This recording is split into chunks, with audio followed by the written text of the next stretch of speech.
Okay, here's just a quick tutorial in case you can't figure out how to use this spreadsheet. So right now, in this lesson, you're going to be on the second page, most likely, part C, manipulating the y-axis, selling marbles at Franklin High School. So if you can do this, um, then you don't have to watch this at all. You can just close out of this. But if you're having trouble, what I want you to do is click right here, click the little spreadsheet, click make a copy. It should bring you to this Google Sheet, okay? It's taking a second or two to load. So now all you have to do is count how many blue marbles there are, and we can count them. There's 14.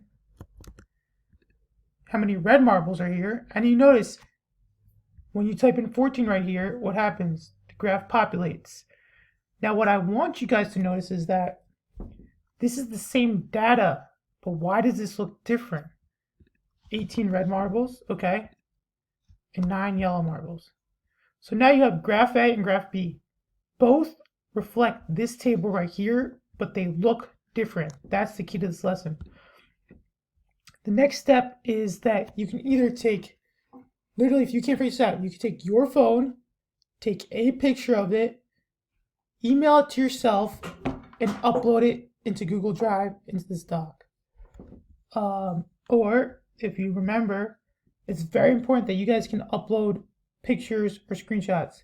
To take a screenshot on a Chromebook, you just press Control and then this thing at the same time. And eventually that should go into your downloads folder, which I guess looks something like this. I guess it depends what kind of Chromebook you have, but it'll be downloads folder. And then from your downloads folder, you can click the picture and upload it to Google Drive. Okay, so you screenshot the graphs right here and then answer the rest of the questions. I hope that helps. Okay.